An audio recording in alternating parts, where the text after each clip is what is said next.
Guys, this is the fourth time I'm recording this voiceover, but K-pa, guys and girls. This is dedicated to my friend Bob, and of course my mom for Mother's Day. But first, I'm mashing the bananas. Um, you want to mash them more than I did because it was a little lumpy. And these bananas were ripe, but they weren't optimum ripeness because I bought them the day before. Then I greased the pan with the Crisco.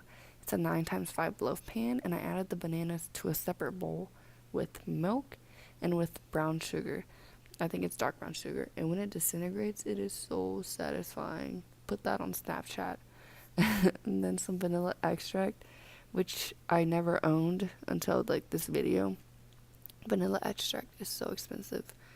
And then melted coconut oil, which was a replacement for eggs. And you might be asking, Nina, are you vegan? Are you vegetarian? Are you on a diet? No to all of the above. I just make eggless recipes except for that one video where I made an egg souffle, which tasted good.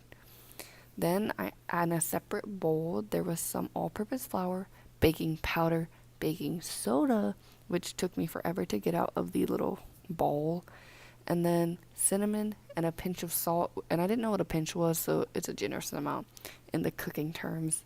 I act like I know what I'm doing. And I had so many dishes to wash because I had pre-measured the ingredients rather than going with the flow like I usually do. So I had so many dishes to wash, but it did decrease the filming time, which is also a good thing. And then I added the wet ingredients to the dry ingredients and mixed the batter. I'm not calling it dough because I do not believe it is bread. Why is it called banana bread? Is it because we cook it in a loaf pan? Is that all that is required to call something bread?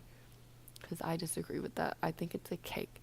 So here's banana cake, even though the title says banana bread. Oh my god, I just had to get that on my system. And then I'm adding the batter to the loaf pan, and it took me like 30 minutes to get it out. I'm not even joking, because I was raised in a household not to waste food. Like, I had to get every single piece from that freaking bowl, and I had to cut out most of the part at the end. And when I was adding the oats on top, I tried to make it where it said mom, but I failed, and I just yeeted them on because I was just in a rush to finish. And look at it, it tasted so good. I ate so many. I don't even like bananas. And that's on that. On jaw. That's on jaw.